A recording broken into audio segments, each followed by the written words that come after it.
just when you thought we couldn't get any cooler. It's the Kickoff presented by Ram Trucks. He's Gary Striewski. I'm Jason Fitz. Nobody thinks that. Contrary to popular belief, we did not call each other to coordinate our outfits today. No, we in texted. fact walked into the studio and both realized that we were all wearing all black. Now, I can defend this as a musician, like the back in black thing, like my people always just sit in the back and wear black. What's your excuse, Gary? Black is slimming, and we're coming off of Thanksgiving, and I had a little too much stuffing and turkey, man. Leave me alone. Well, you know, Gary, I just really appreciate how much joy you bring to my life, and I wanted to take this opportunity to tell you that I have developed a Southern accent over the last couple of minutes. I just, I feel good about it. Do you have a Southern accent you would like to share? I don't want your life. Yeah, I was born with a Southern accent. You ever heard of South Korea? Oh, that doesn't count. Yeah, that's my accent from the South. And if you're going to have a Southern accent, you kind of want it to spill over your mouth like molasses. The really uncomfortable part of that is watching you do it. Now, you might be asking yourself, why is Fitz doing a Southern accent? Well, I'm just pulling my best Brian Kelly because Brian Kelly, for all of you that may be a little confused like the rest of us, let's follow his journey for a second. This guy. I mean, he's born in Massachusetts. Now, that's okay. He coached at Central Michigan. It's pretty good, right? Moving west. And then Grand Valley, Michigan. Right. Don't miss that. And then went on down. South. Oh, he's headed south. Cincinnati. He's headed south. From Cincinnati, he went to Notre Dame, where he was for more than 10 years. Just west. And then 4 days in Louisiana. Now, what happens after 4 days? This is what happens after 4 days. Check out Brian Kelly at his introductory time with the students at LSU. It's a great night to be a Tiger. I'm here with my family, and we are so excited to be in the great state of Louisiana, but more importantly, to be with you great fans. I mean, what are we doing appropriating the Southern culture like that after 4 days? Chameleon in our midst, Fitz. Why don't we bring in some experts on Southern accents and get their thoughts on it? Now, Marty and McGee, two of our best, the backbone we ring whenever we need Southern accent expertise. So, boys, give me the thoughts on it. Like, Marty, give me the rating of the Southern accent. 0. Not spectacular. Not spectacular at all, but I'm going to turn it up. McGee had a really funny thought when he first saw this, that I do not want to commandeer, that I'm going to give him the floor because it is indisputable truth about how he and I talk. We put it out on the social medias last night when all this hit the interwebs. And listen, we're the experts. I don't know if y'all know this. We're the experts on fake Southern accents, because if you've paid any attention to our outstanding relationship with the people on the Twitter machine, they love to, and I'm not making this up, they love to tell both of us, particularly Mr. Smith over here. They love it. They love to call out his fake Southern accent. They say it's fake. And both of us, they accuse us of it being an act, like we went to dialect coach and learned this like Dan Aykroyd and Driving Miss Daisy. And it's just, I don't know. I can't win. I'm going to tell y'all why. All right, so I was born in Appalachia. Yes. I was born 20 miles. I grew up 20 miles west of Virginia Tech's campus. Right. And we are country out there. I mean, real country. So I got these folks on the Twitter machine saying I'm faking this accent because, as we all know, Southern accents are extremely beneficial in the pursuit of broadcast journalism jobs. Yeah. I got these people saying I'm making this up, and then I got my buddies back home going, damn, man, when did you turn into such a city boy? Yeah, Where did your accent go? You've lost it. Don't say that. The people of Rockingham, North Carolina, about half of them down there think I'm an expatriate down there. Like they think I sound like I'm from Brooklyn. McGee has this funny thing he tells me when he first goes to Bristol, Connecticut out of college in 1995 or whatever. And he said it's like people just start talking louder because like you're a foreign exchange student. Hey, Ryan, do you enjoy eating grinders? Where is the milk? Yeah. Enunciating Hey, kid. every single letter and syllable. I mean, y'all, for anyone that doesn't know, two of the most genuine people. But Gary, I will say quickly, in '96, I got my first record deal in Nashville, humble brag. The first thing they did was send me to a dialect coach because they're like, you don't sound country enough to sing country music. Like, so I tried. I went to one, and it did not work. It's you either got it or you don't. Yeah. Marty, fellas, McGee, listen. On these college campuses, every single weekend, Ryan McGee and I make our hay in the Southeastern Conference. And every single weekend, these students walk up to us with these testimonials, these passionate testimonials that their professors are saying to them, you have to lose your accent if you want to make it in this business. And what they say to us, that they say back to the professor is, look at them too. And we go, and this is our family. Our family. Listen, welcome aboard, family. McGee, you hit that right on the head because I want you to listen, re-listen to this soundbite, and then I have a bit of a quiz on the other side of Brian Kelly's sound. Take a listen. It's incredible 12 years of my life for me and my family being here at Notre Dame. It's a great night to be a Tiger.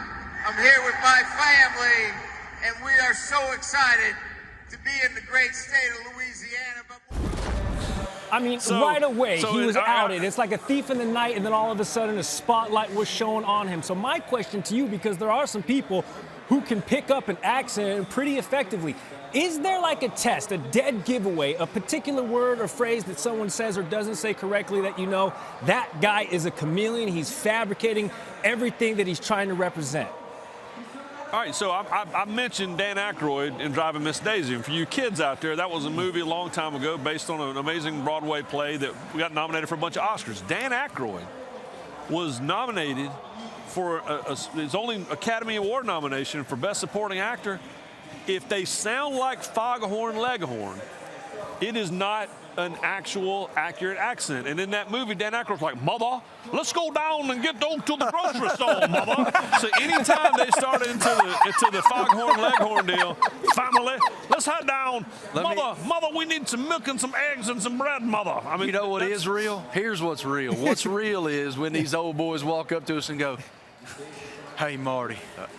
Man, hey, you remember when Dale won that Daytona 500 in 1998? Oh, man, that was awesome. That was awesome. It was the greatest day of my life, Marty. Awesome. Don't you remember he driving that black 3 car down there at Daytona? And then remember when Junebug won the Pepsi 400 in 2001? That was awesome. You remember Richard Petty beat Kerry Yarborough down there in the Firecracker 400? That's a Southern accent. It's not, hey, Marty, do you remember when Dale Earnhardt, I say, won the Daytona 500? That's not real. McGee, you are a gift from God. All right, we're going to show you a tweet. I think you guys can see things here. So we're going to show you a tweet here of Texas head coach Steve Sarkisian arriving. That's good. Who is he? Wrong answers only. Like, I mean, what is this? What do we got going here? That is the guy that James Bond just killed in that No Time to Die, right? Isn't that look like the worst Bond villain you've ever seen? Look at this guy. He's the guy that thought he was showing up at the Dutton Ranch. And was in the wrong spot, buddy. He's the real estate guy from L.A. He was the one that was trying to create that subdivision, and they just completely rerouted the river on him. He's about to end up dead and naked down in the river because the Duttons are going to take care of that. Yeah, The Rock is going to enter the scene with a 2x4 and defend his family and his ancestral land for sure. Sark, obviously, part of what is that, the Godfather trilogy? No, the Goodfellas, rather. The Goodfellas, yeah. Sorry, the Visions going out. The comments were hysterical because one commenter on Twitter said, is he down there somewhere in Texas trying to rescue a bar, paying homage to one John Taffert from Bar Rescue, which I thought was absolutely hilarious. Oh, yeah. Oh, yeah, there it is. That is a life goal for me to get on Bar Rescue. Like, I want to be one of John's experts that goes in and just drinks. All right, so let's ask you about some actual football, but we're going to do it in a weird way. Ryan McGee, you wrote an article about how this is Georgia's chance with the SEC championship to confront their Vader in Alabama. So is that because Alabama's the ultimate bad guy, or in your mind, is that because Alabama has been Georgia's daddy for so long? You like that, the Vader father reference? Yeah, no, that was solid, and y'all know me. I can't pass up any possibility of maybe working Star Wars into a story I might write or talk about on television. But no, listen, I quoted Return of the Jedi at the top of the thing. You have to face Vader if you want to become a Jedi. And the reality is that Georgia, and Marty and I have been talking about this all day long down here in Atlanta, you have to, hey, let's quote Ric Flair, to be the man, you got to beat the man. Woo! And they haven't beaten him yet in this building. They're 0-3. You think about 2 SEC championships and the most heartbreaking national championship game loss in the 152-year history of college football happened in this very building right next door with these 2 teams. And, yeah, hardly any of these guys were on that team, but Kirby Smart was here, and the Georgia fan base was here, and there's going to be, to quote Harry Gant from Strucker Ace, oh, hell, here we go again, if things start to go south, Marty. This is a generational defense for the Georgia Bulldogs, fellas. They have professional, future pro players at every position. And so I feel like the game's going to come down to, can Alabama's offensive line play at a level that allows the Tide to sustain drives? If you look at their season in totality, that offensive line has struggled quite a bit against really physical defensive fronts, front sevens. Texas A&M, they struggled and in fact lost the game. LSU, they struggled and won 20-14. Last weekend against Auburn, they were down the whole game, ultimately had a historic comeback. They won in overtime. The Iron Bowl had never finished in overtime previously. So they may never see a front seven as good as Georgia has right now. This is an historic group. This is a generational group. So can they, I know they'll prepare well enough, but can they play well enough to run the football? We don't know how healthy Brian Robinson is at running back. So there's a lot of variables here. But if they're going to win the game, they have to be nasty as hell on the offensive line. They have to go into the game with an angry attitude. And they have to be a difference maker if Alabama's going to win this game, because Georgia's so good up front defensively. But look, the mental hurdle, Kirby Smart has told McGee and me in the past when we asked him, what impact does that loss in 2017 have on you? Kirby will try to tell you that it doesn't matter. Every game is a new day. But I feel like that has to hang over the program, because they haven't won a national championship since 1980. And they had one in their grasp against the vaunted Tide in 2017 before Tua and 26 happened. So this game is colossal on a lot of levels. Not only can they erase all of that, but they can, for all intents and purposes, remove Alabama from the college football playoff. If they lose this game, they may well face Alabama again. So there's just so much out there. And I can't wait until it kicks off tomorrow afternoon. We're blessed to get to see it in person. Of course, the eyes of the college football world going to be on Atlanta at 4 o'clock Eastern when, of course, the SEC championship kicks off. And we know that Georgia is going to be one of the 4 teams. But after championship weekend, the dust settles. Who are the other 3 that's going to make up this year's CFP? Well, I mean, Cincinnati. I really like Michigan. Michigan, I mean, Michigan showed us. I didn't know that team was capable of that. But listen, you talk about mental hurdles. We see this in racing all the time. You'll have a driver that finishes second, third for years. They finally win a race, and they win 4 out of the next 5. And so Michigan feels like that. There's kind of this liberation that's happened with them mentally. I think it's what we would see with Georgia if they were to win this game on Saturday afternoon. Well, so, yeah. And they can taste it now. Yeah. Ohio State was such an overwhelming hurdle for that entire group. And for Jim Harbaugh, and that whole narrative that he could never beat Ohio State, he'll never have to answer that exact question again. And, Aiden Hutchinson made himself a lot of money last Saturday, fellas. 15 quarterback hurries. 15 in one game. He may have played himself into the #1 pick in the draft. I know they like quarterbacks, but he played his tail end off. And what they did with Haskins at running back, 5 rushing touchdowns against Ohio State, they can taste it.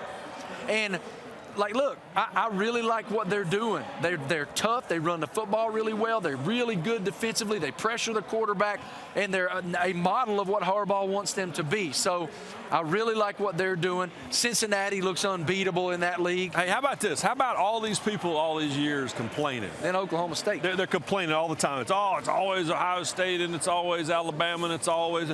And now we're looking at a possible Georgia, Oklahoma State, Cincinnati, Baylor. I mean, who knows? Might be Baylor. Yeah. Hey, how about maybe Wake Forest get in there? I mean, and then all of a sudden people are going to go, well, who the hell are these people?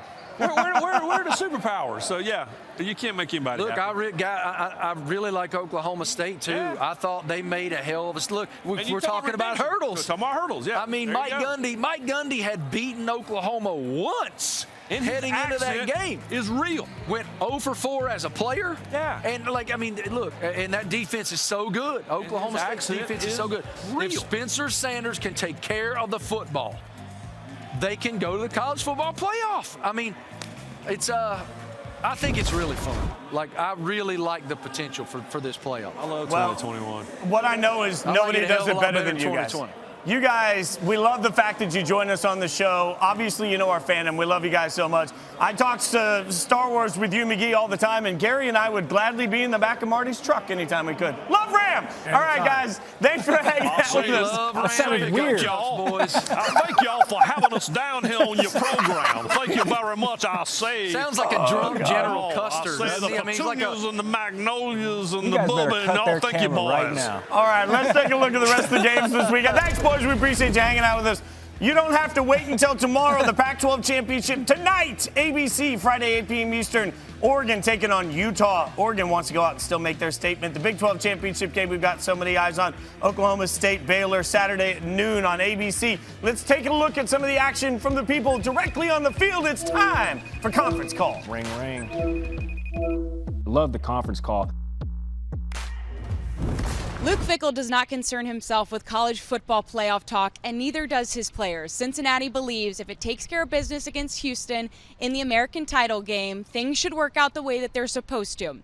Starting linebacker and Cincinnati native Darian Beavers told me the minute you start thinking about the selection show or who needs to beat who, you lose focus on the task at hand, which is beating Houston. That is the only thing that Cincinnati player and coaches are concerned with at this moment in time.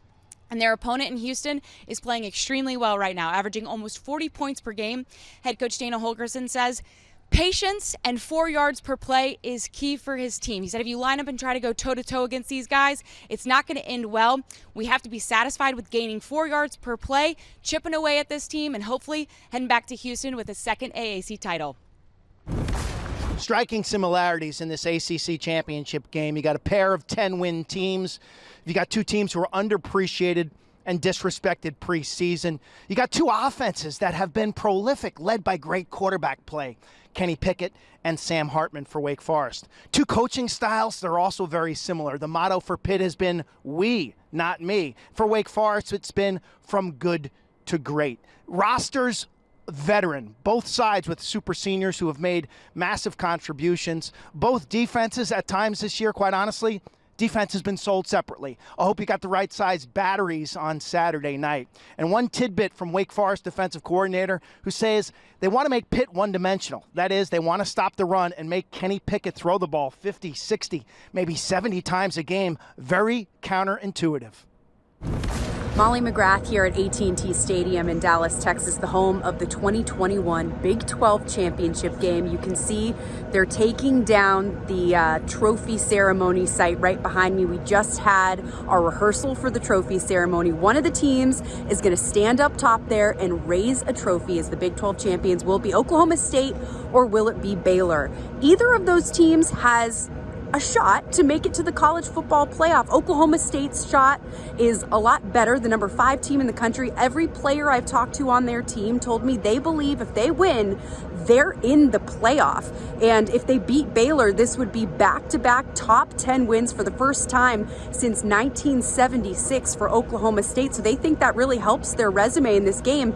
As for Baylor, this is a team that's exceeded expectations after going just 2-7 last year. Dave Aranda has completely changed the culture around there. So it should be a really good game with two Big 12 powerhouses and a lot of fun here at Jerry World. Back to you.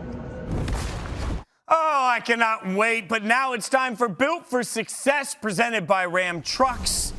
So we're going to go through some scenarios, and to do this the best way possible, we're going to welcome in a guest that's going to make us a little smarter because we need all the help we can get. The Heather true Dinich joining us. I on mean, the yeah, college football playoff. Like she's standing outside the doors in Grapevine, Texas. The college football playoff meetings are being held. I know I've got a touchscreen here to get to, Heather, but which you can't see, so I'll keep you informed. Most importantly, have you ever just kicked down the doors and said, "Tell me now what's going on"? Because I would. Just Jean-Claude Van Damme.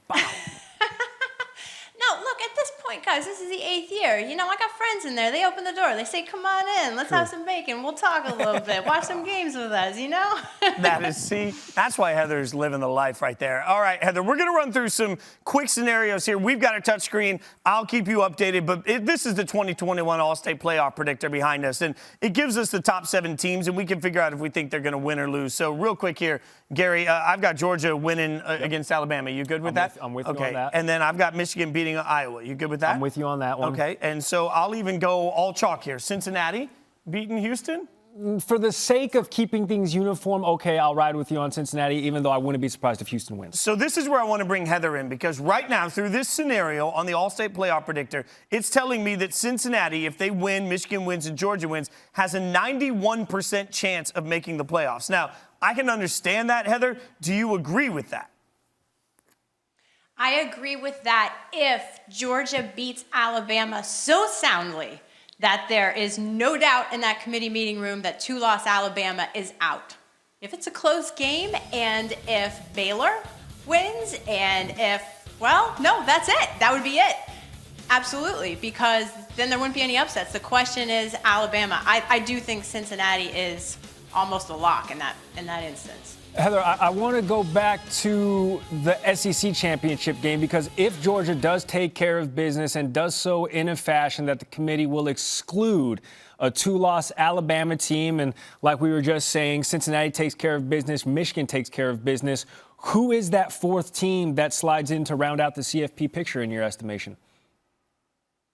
Well, as long as Oklahoma State wins, see, that's the thing. If you don't have 2 SEC teams in there, then it's much easier to put Cincinnati and Oklahoma State in the top 4. Notre Dame is still on the outside looking in because Cincinnati has that head-to-head win against the Irish, and Notre Dame doesn't have any CFP top 25 wins. So they would be evaluated in the exact same way as a 2-loss Alabama would be with the selection committee's protocol, meaning they have to be unequivocally one of the 4 best teams. And Oklahoma State would beat the Irish and Alabama in almost every category. Strength of schedule, head-to-head competition. They have wins against Baylor and conference championship, which obviously Notre Dame and Alabama wouldn't have in that scenario. So it's fun playing around with the playoff predictor, because Notre Dame is the one here that Heather is really interesting, because depending on what happens with Cincinnati, depending on what happens with Oklahoma State, there are scenarios that make Notre Dame as high as 97% chance on this playoff predictor. So I guess my question to you, something we talked about on Tuesday on Rankings Reaction, if the committee knows that Brian Kelly isn't the head coach, given the fact that Freeman has now been named the head coach, is there some factor of coach being a part of the discussion to whether or not Notre Dame belongs in?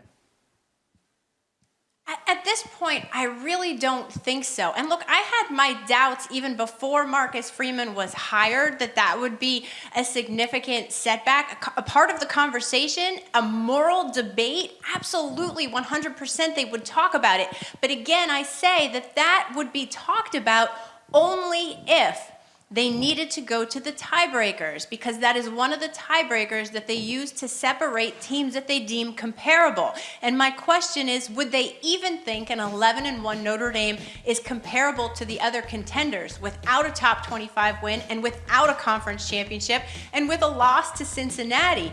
They might not even have to get to that point. So, no, I don't think so. But I disagree with the playoff predictor that Notre Dame has such a high chance to get in. I think they can absolutely get in with Cincinnati, but they need Alabama to get out of the picture. They need something else to happen. What is it? Is it Cincinnati losing, or is it Iowa winning the Big Ten? Because I'm not putting a 2-loss Iowa team in, and I don't think the committee will either. I don't think, to your point, Heather, that Notre Dame's going to make it in, but I kind of just want to visualize a world where Brian Kelly is on record as saying he has a better chance of winning a national championship at LSU. He can't get it done in South Bend, and somehow, some way, Notre Dame gets in and wins a title just to spite Kelly. That would be hilarious. But let's remove ourselves from the CFP picture and talk more about this Heisman race, which you, of course, have your finger on the pulse of. I don't want to describe this year's class as lackluster, but do you see a runaway favorite? Bryce Young is the odds-on favorite right now and has a chance to improve upon the resume. But how do you digest this list of Heisman hopefuls? You have Bryce Young, C.J. Stroud, Agent Hutchinson, Kenneth Walker III, and Kenny Pickett rounding out a top 5 here on this full screen. See, I don't understand why Jordan Davis isn't in the conversation more. And I think that as we have so much confusion around what direction to go, why not give more serious consideration to some defensive players? Greg McElroy tweeted this earlier today. I agree with him 100%. And it is about the best player in the country. And when you talk about a Heisman moment, I can't get the image of Jordan Davis leading their band after their last home game. I mean, he scored a touchdown. The dude is a beast, and he can move for how big he is. And, you know, I spent some time today just watching some highlight reels of his play, and for the ability he has to get off blocks is phenomenal how athletic he is. And it's because of him, he attracts these double teams that opens up opportunities for other players to get to the quarterback as well. And it's why Georgia has been so good at preventing some really meaningful rushing yards up the middle. So I think that yes, I'm watching Kenny Pickett, and I'm watching Young, and I'm watching Aiden Hutchinson. I heard the guys talking about the numbers that he put up in the last game against Ohio State. Phenomenal. But again, I don't know why, and I'm looking at these favorites, that Jordan isn't getting some more conversation. Well, I'll say this. Every Heisman voter I've talked to around here keeps mentioning it. I wonder if he's going to sneak in here. And most importantly, Heather just mentioned his band leading skills, which makes me essentially the Jordan Davis of ESPN. That's what I've decided from all of this. Heather, as always, I appreciate you, my friend. Thanks for hanging out with us. Enjoy Dallas. Thank you, guys. All right, guys, it's V Week at ESPN.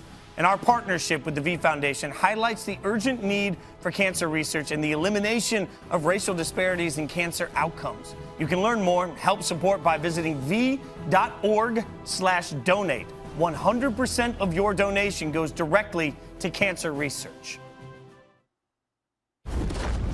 Now, I know we've already addressed a few times the fact that we're dressed alike, but there's a reason, because today we were really born to be backup dancers. And if I'm going to be a backup dancer with Gary Striewski for anybody, it's for Elle Duncan. Let's go. Elle's joining the show. Oh, look at this. Look at this. Wait. I look like a B-girl, but I don't know how to dance. It's Faith Evans, y'all. No, you don't have to know how to dance when you're as awesome as you are. I love that this is what they landed on. They were like, because the first thing when I walked in and I saw them, I was like, you guys look like old guys on the stoop instead of new kids on the block. But then they were like, but then they were like, oh, you look like Faith Evans, so we did this on purpose so we could look like backup dancers. I'm like, no, you guys just swung and missed. Really, it's fine. Important to clarify, too, Elle was just mocking Gary's voice, because mine is far classier and more sensual than that. All right. First of all, I didn't know the early 30s was old man on the stoop territory. 100. Anyway, I digress. 100. This isn't about us. This is about you. When you speak for the entirety of the Georgia population, when I say you are excited, and right now, and we don't oftentimes get to say this, you are on top of the sports world. World Series champion, undefeated collegiate football team. We won't talk about the Falcons.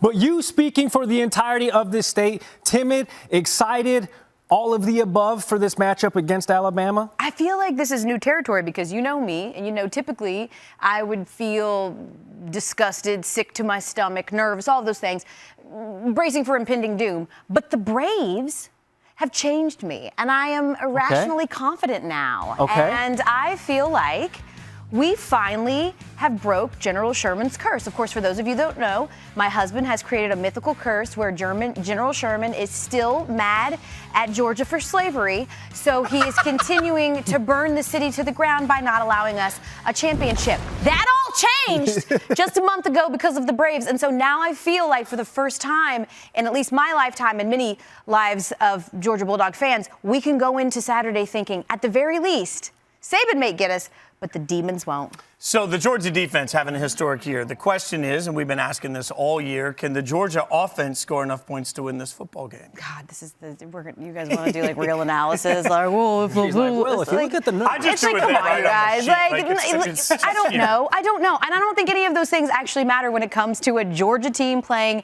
an Alabama team led by Nick Saban. There's just too many intangibles. I think that there's on the one side Georgia not having the pressure of feeling like they have to win this game to make the playoffs, because they're going to, right? But they need to, because there is an asterisk next to anything they might do the rest of the season if they can't get this proverbial monkey off of their back. So what I'm most interested in is, can they hang tight for 4 quarters? Because we have seen Georgia the last few years in these SEC championships do one really good half of football and falter down the stretch. We saw Stetson Bennett do it with the turnovers.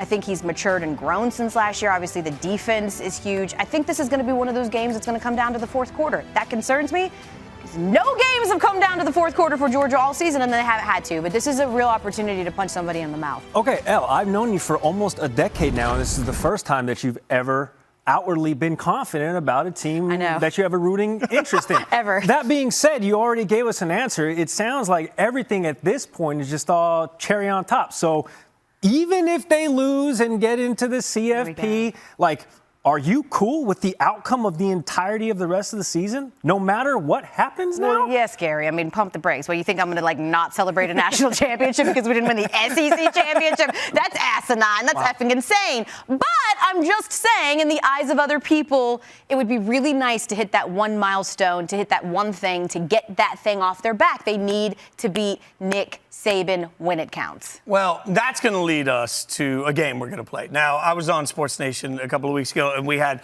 Swagoo on, and we played a little game that was called Swagoo or Swag-Ew. And it got me thinking about, I'm basically just openly shilling and stealing this here, because there are different ways culturally you can say dog. Yeah. You can say dog like dog, or you can say dog like dog? Like, all right, so there's different ways to do this. So we're going to play dog or dog. You ready for this? I'll give you a scenario. We'll give you a scenario. Okay. You give it a dog or a dog. Oh, I get it. I get it. I'm a man of the people, all right? Like, that's the thing. Before the show's over, Gary and the light bulb. He's slow but pretty. All right, first scenario. The thought form. Did I see it? I got it. We're on the same page now. Oh, man. All right, first scenario. Georgia wins in epic fashion, but Bama somehow still makes the college football playoff. Georgia and Bama play each other in the first round of the playoff. Dog or... That's a dog. I'm going to die, and the rest of the country is coming along with me. No!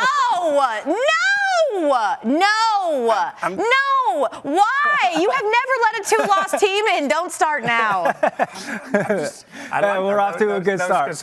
I like this one. Cincy wins, goes undefeated, which I don't think they will beat Houston in the championship game, but I digress. They finish undefeated, win the conference championship, still don't get into the CFP. That's a dog. That's what I'm saying. It's a dog, man. I know, and I get it. Like, I understand, because there's so many different arguments for, like, are you really going to leave, like, an OK State team out, right, that would have so many quality wins, especially down the stretch. But it just feels like this is the best opportunity for a Group of 5 school. I feel like the committee, by putting them in at number 4 right now, is saying, like, if you win, you could potentially be in. So it just feels like if this is not the year, then win is the year. All right, so let's give some national championship scenarios. This is really going to be all about who you want to face in the game. Michigan plays Georgia for the Natty. Dog or... Actually, dog, because I think we'd beat the brakes off Michigan. I think we'd beat the brakes off Michigan. Yeah, that's a dog. All right, so then what about Cincy plays Georgia for the Natty? Oh. Dog. What? Dog. Listen, I tell you what, ABC would be like, dog. That's a dog. Okay, we got last one. Your kids love food, but nothing fried or with butter. Just steamed vegetables only. Ew. Whose children? That's a dog. That's a lot of judgment, too. Isn't that terrible? I'm like, my children will get all this cholesterol. Yes, they will. Come get all this unsaturated fat, boo. Monosaturated fat. All right, so before we let you go, this season you were in Georgia's Saturday in Athens hype video on the big screen at Stanford Stadium. We've got some footage here of you Yo, you're yeah. famous. Bargain. I mean, yeah, Mad like- famous. That's not. like velour that you're wearing. This is This is not. expensive. This is literally $50, the combo on Amazon. I mean, well, that was good, but we thought maybe we'd give you a shot to. Oh, you want me to do top it. another one? You want to go do it Got an like a apple hype box video? Oh, you even got me a little apple box. What, I'm too short? Yeah. Well, no, I mean, you guys Industry judging me? term, I mean, folks. no, it's. Do I it's have just- music, or are you guys going to give me some like Rudy, like win one for the Gipper? Oh, There it is. Okay. Yeah. All right, here we go. Elle Duncan, folks. Why are you looking at us still? Just kidding. She's going to appear on the screen. Georgia, you stand on the precipice of doing something that hasn't been done in my lifetime. Doing something since the Herschel Walker days. Well, that's the national championship. But first, you stand on the precipice of doing something that, well, it seemed inconceivable just a year ago. And a year before that, and the year before that, and really every single year that Nick Saban has been at Alabama. But alas, we're here. You've worked your whole entire season for this moment. You're historic. You have done it. And now we need you to complete this mission. Forget about the SEC championship. No one cares. The mission is keeping Alabama out of the CFP. Come on, Georgia. You can do this. Eddie Rosario was a Georgia athlete for like 5 minutes and he knew the assignment.